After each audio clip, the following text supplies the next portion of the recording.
Olá, seja bem-vindo! Hoje é terça-feira, dia 30 de abril de 2024. Você acompanha agora as notícias da região e do mundo. Confira na edição de hoje. Vistorias em 3 unidades da Pousada Garoa.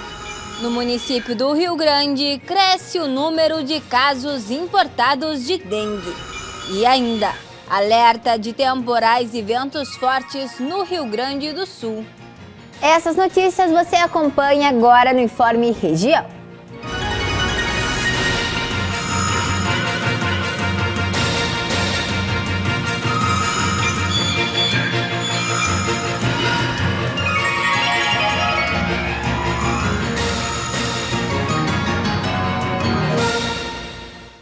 O município do Rio Grande registrou um aumento nos casos importados de dengue. A Secretaria da Saúde alerta para a importância de evitar água parada, um dos principais criadouros do mosquito. Acompanhe agora. A cidade do Rio Grande está enfrentando um aumento significativo nos casos importados de dengue. Desde o início do ano, foram registrados 430 casos suspeitos, dos quais 61 foram confirmados, incluindo tanto casos importados ou originados no próprio município, que subiu de 23 para 24 em apenas uma semana. O maior crescimento foi nos casos importados, que passaram de 30 para 37 nesse mesmo período. Entre todas as notificações, 245 foram descartadas para dengue.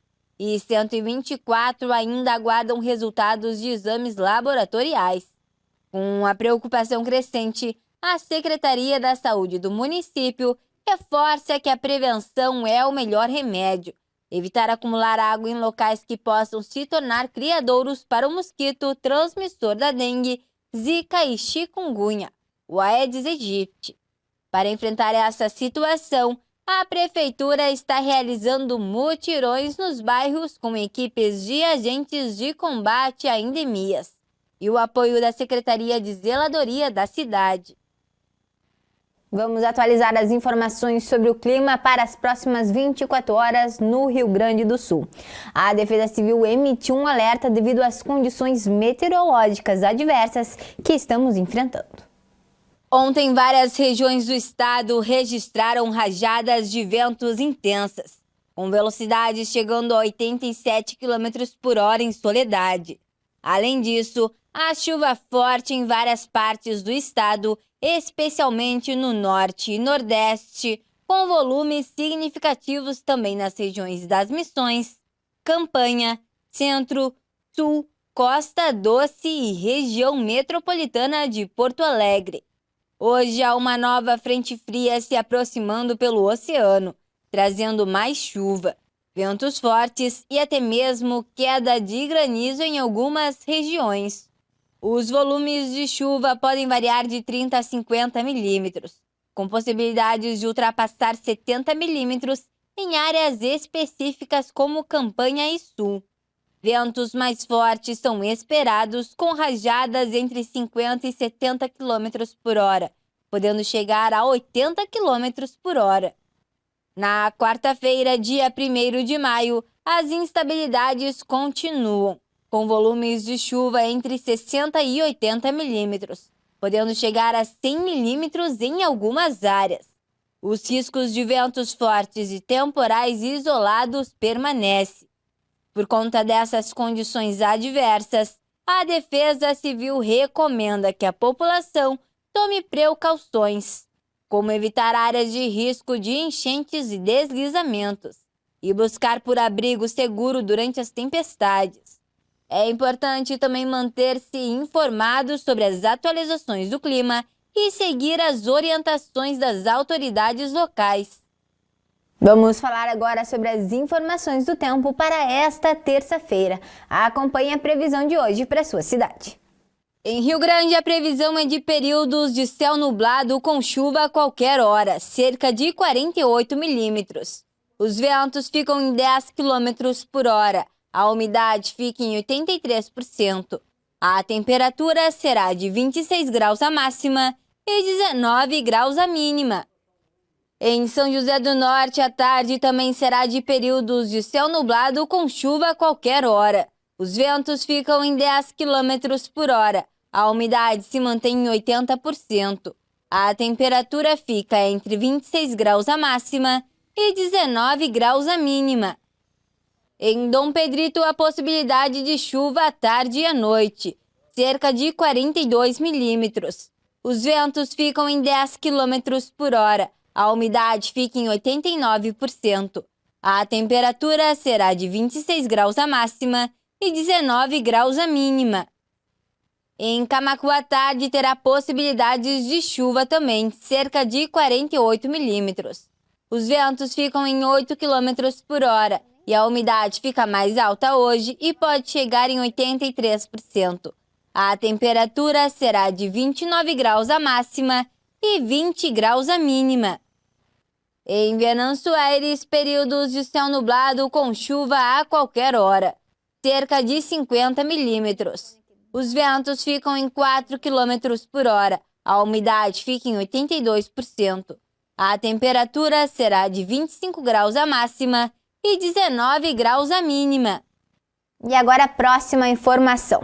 Hoje é o último dia para motoristas das categorias C, D e E realizarem um exame toxicológico obrigatório. Esses motoristas são principalmente condutores de ônibus e caminhões. Em todo o Brasil, mais de 3.400.000 condutores dessas categorias ainda estão em situação irregular, sendo que 168 mil são aqui do estado do Rio Grande do Sul.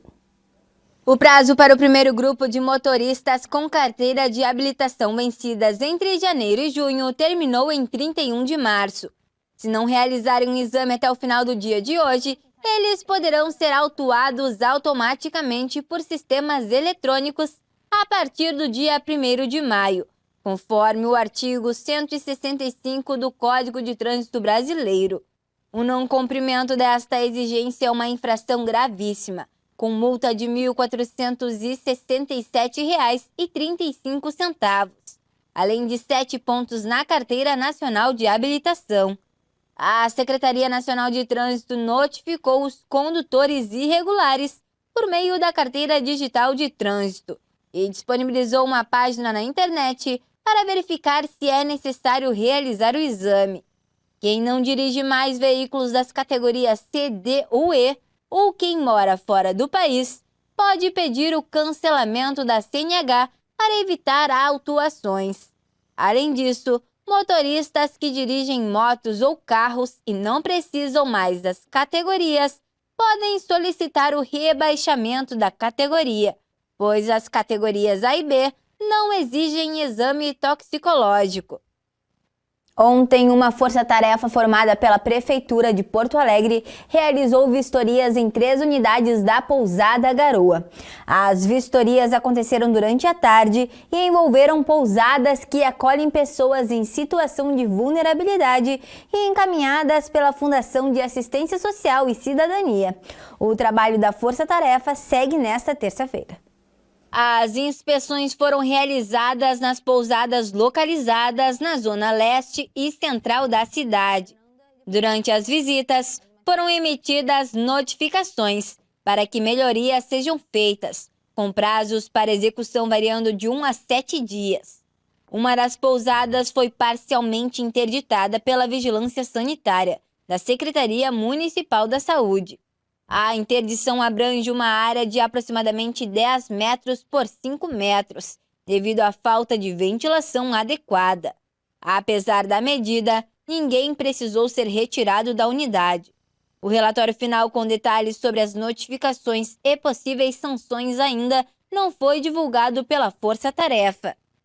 Mudando de assunto, o governo do Rio Grande do Sul e a multinacional chilena firmaram um acordo para construir uma nova fábrica de celulose em Barra do Ribeiro, com investimento de 24 bilhões de reais. O investimento é um dos maiores da história do estado e promete contribuir para o desenvolvimento econômico e sustentável da região. O governo do estado do Rio Grande do Sul e a multinacional chilena CMPC assinaram um protocolo de intenções para a instalação de uma nova planta industrial de produção de celulose em Barra do Ribeiro, com um investimento de 24 bilhões de reais. Este é um dos maiores investimentos privados já anunciados no estado, que deve criar aproximadamente 12 mil empregos durante a fase de construção e 1.500 empregos quando a planta estiver em operação. A capacidade de produção será de 2,5 milhões de toneladas anuais de celulose branqueada de eucalipto. A cerimônia de assinatura ocorreu no Palácio Piratini e contou com a presença do governador Eduardo Leite e de representantes da multinacional, além de empresários, parlamentares e secretários de Estado. O protocolo também prevê a utilização de padrões tecnológicos avançados e rigorosos controles ambientais, que também prometem investir na qualificação de mão de obra local e dar prioridade à contratação de fornecedores gaúchos. A multinacional opera no Rio Grande do Sul desde 2009, com uma planta de celulose em Guaíba, e planeja usar a nova unidade para a produção sustentável, seguindo diretrizes de silvicultura, crescimento industrial e conservação ambiental e cultural. E agora a próxima informação. A Organização Mundial da Saúde fez um alerta sobre alguns antibióticos que podem não fazer mais efeito no organismo das pessoas que usaram o remédio muitas vezes durante a pandemia. Esses pacientes desenvolveram resistência microbiana, que nada mais é do que as doenças resistirem aos efeitos do medicamento. Os dados foram obtidos através de uma pesquisa feita com base em cerca de 450 mil pacientes internados com a Covid em mais de 60 países nos 3 últimos anos. Vale lembrar que a Covid é causada por um vírus e, por esse motivo, não pode ser tratada com antibióticos. Mas, em alguns casos, existe uma co-infecção, onde o paciente lida tanto com a Covid-19 como com bactérias que realmente exigem o uso de antibióticos. Situação que afetou apenas 8% dos internados com a doença. Mesmo assim, 75% dos pacientes foram tratados com os antibióticos por escolha médica. O levantamento também mostrou que os mais usados foram os com maior potencial de resistência microbiana. Mesmo assim, os antibióticos não foram capazes de melhorar os resultados clínicos dos pacientes com Covid-19. Muito pelo contrário, o tratamento pode ter causado danos às pessoas sem infecção bacteriana em comparação àquelas que não receberam antibióticos.